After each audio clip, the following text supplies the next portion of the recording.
Anastasia's moving picture scroll won on that day. In a small, reserved corner of the royal capital, a small celebration was taking place.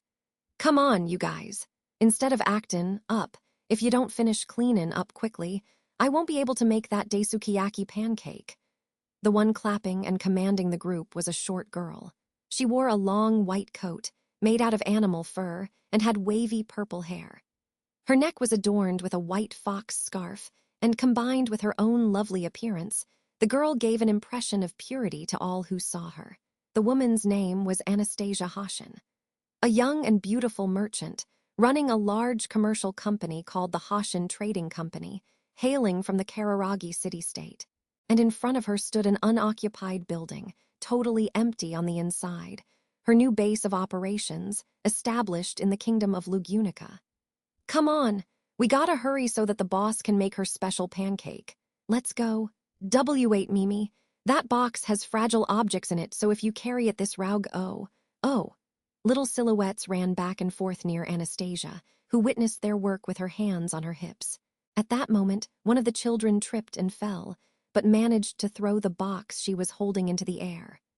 Oi, you're hopeless, Mimi. You have to realize how small you are, how short your arms are, how careless you are, and how cute your face is. Oh, never mind the face. Just be aware of the rest.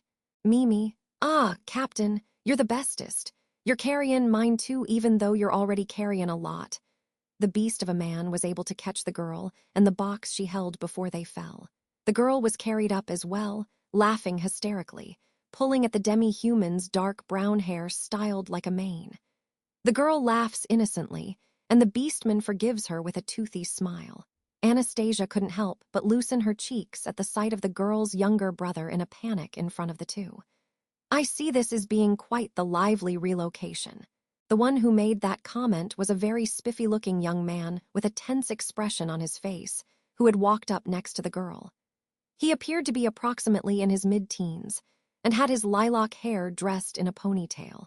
His face could be said to be androgynous, and he had a slender build. If it weren't for his transitioning voice, he may have been easily confused for a girl. Anastasia. Right. Not only those two, but everyone here is cheerful just as you see. I think the only exceptions are the other two vice-captains, and the old geezer workin' in the administration. Please try to endure it. Yes, that lines up with what I was told. But is it possible to keep a normal life among this ruckus? Anastasia. Well, in Kararagi, you can't get by speakin' in hushed tones. That's why everyone speaks loudly, gestures wildly, tells their stories melodramatically, and lies shamelessly. Joshua, remember that. Joshua. So you're telling me that lying is done as naturally as breathing? I'll keep that in mind. Without changing his facial expression, Joshua Juculius accepted that advice, a gesture that Anastasia appreciated. It felt good to meet people who knew how to actively incorporate external elements to better themselves, whatever the influence. His ambition was also suitable for his young age and family background. Now all that was left was for him to taste frustration and hardship, and be greedy enough to stand back up again and succeed in life. Mr. Joshua, may I help you with that? Joshua, thank you. Let me see your Vice-Captain Tivy, right? Well then, I request you bring that there. Correction, her appraisal of that young man was even higher now. She appreciated the fact that he was able to correctly guess which one of the three triplets had come to him, which was important to her, who could match their names with their appearance instantly. Anastasia. It is rare to find someone who is able to tell apart the triplets in so little time. Anastasia tilted her head, wondering if it was truly that difficult to differentiate them. It was true that they were similar, but each of them had their unique charm. It was a mystery. Tivy wears a monocle and was the smartest among the three. Hetero always had a worried face, revealing his sensitive side, and Mimi was simple-minded and the very embodiment of cute innocence. Those were the triplet vice-captains of the Iron Fang, the mercenary army of the Hashin Trading Company. And the one who was in charge of all troops, the captain of all those soldiers, was the beastman from before. What is it, boss lady? What's that creepy smile, huh? Are you hungover or something? We can't deal with you right now, we're busy. Anastasia. That's a terrible accusation, Ricardo. Hurry up and get your work done. Otherwise, Ricardo's food will end up in Mimi's stomach. Mimi. Ooh, Mimi's gonna have a full belly. Ricardo, why not? I'm working harder than everyone else, too. Ricardo opened his enormous mouth, talked loudly, made exaggerated gestures, and laments himself loudly. His mouth was so big and full of fangs, he could eat Anastasia in 2 bites. His muscular body was covered with brown body hair, and his furry tail was swinging in excitement from one side to another. Such features, as well as his canine-looking face, were irrefutable proof that he was a dog demi-human. Mimi, who was riding on Ricardo's shoulders, is also a kitten demi-human, with orange body hair and wiggling cat ears. Anastasia's Iron Fang was a mercenary group, composed solely of beastmen. In fact, almost everyone helping with the relocation were beastmen, as the only humans present were Anastasia, Joshua, and another man. It's being quite the cheerful relocation, isn't it, Lady Anastasia? The beautiful voice, that seems as if it were blessed by the wind, belongs to the young man standing right next to Anastasia.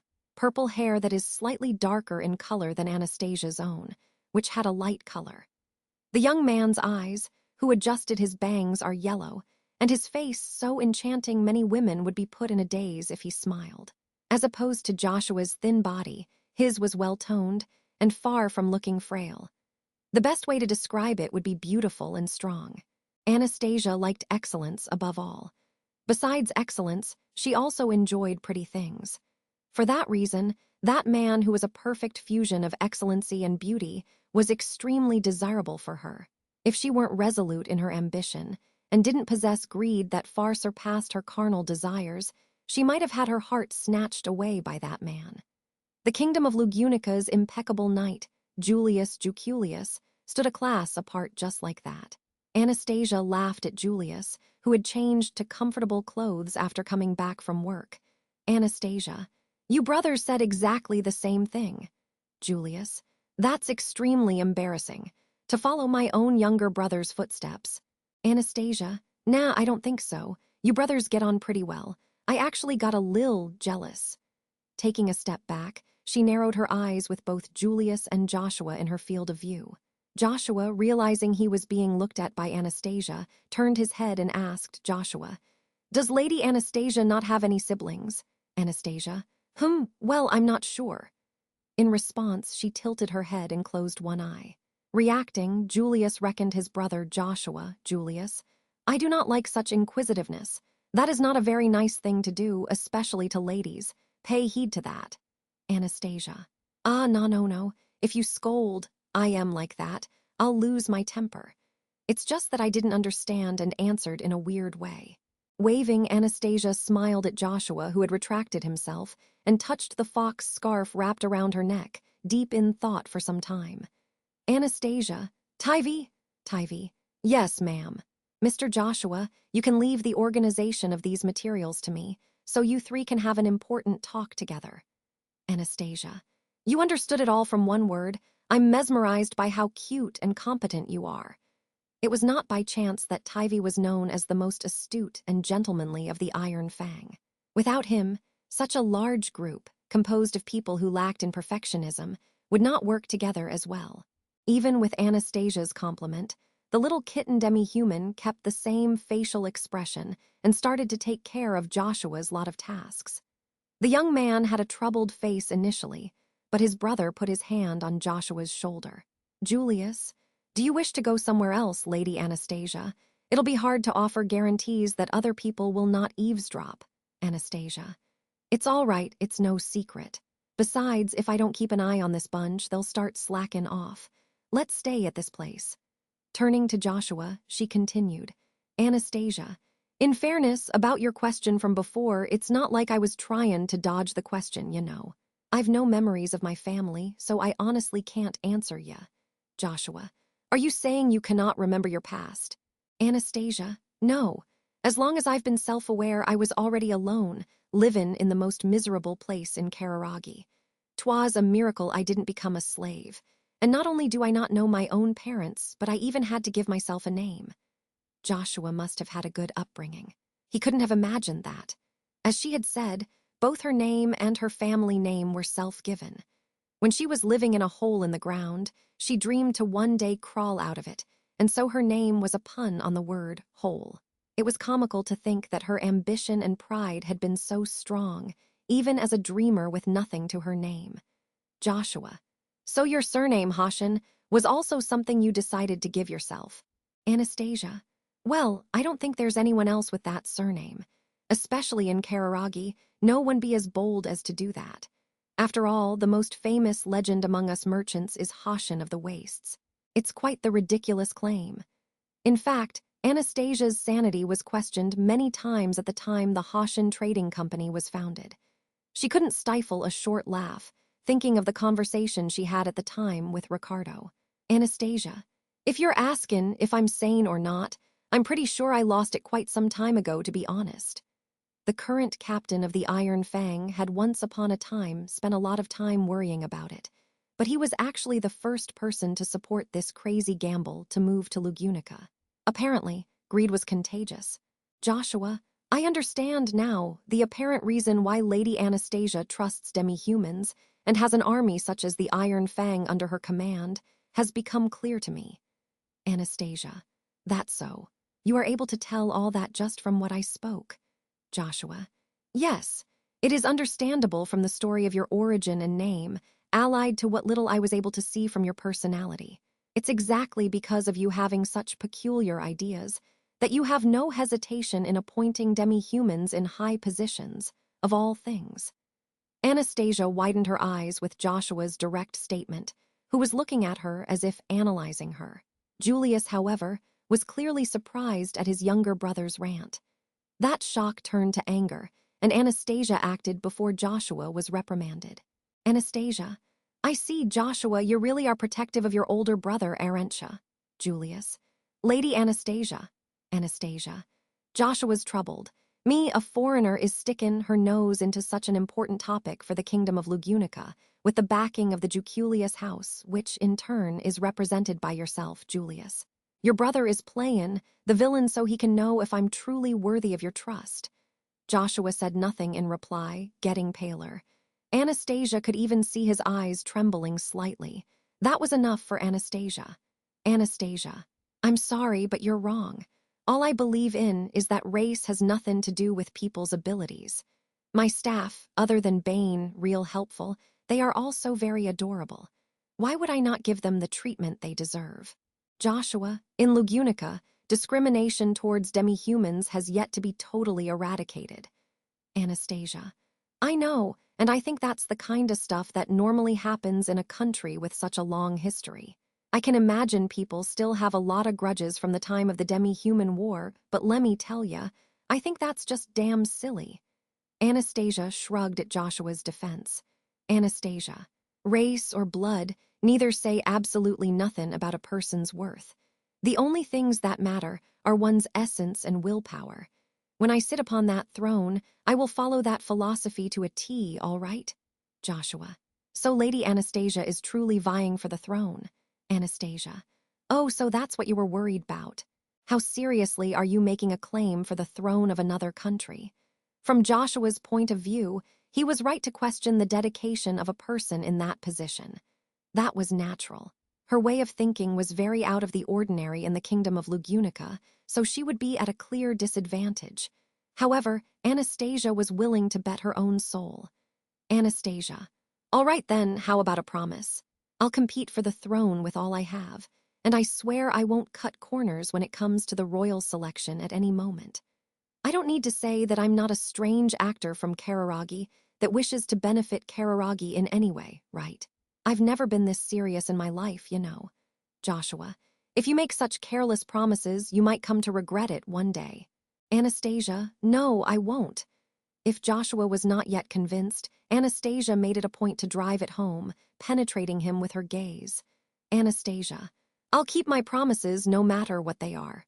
Posthumously too, Hashin keeps his promises, is Kararaga's national belief, and that too is my sort of determination. From the moment I decided to use his name as my own, I also decided I'd never trample on his legacy. Joshua, Anastasia, that's why we keep our promises, no matter what. That is the true meaning of having borrowed the name of Hashin, the founding hero of Kararagi. Joshua gulped, and beside him, Julius kneeled, emotion visible on his face. Seeing him, after a few seconds, the younger brother followed his lead. Julius, Lady Anastasia, please forgive my naive brother's rudeness. However, I must confess I truly admire your words. Now I was able to ascertain that your arrival to Lugunica was a blessing. Anastasia, I'm happy with your compliment, but all I did was state the obvious, you know. Well, if it was enough for you to know how serious I can be at times, that's all right. Now I'm startin' to feel embarrassed about it. I'm going all red.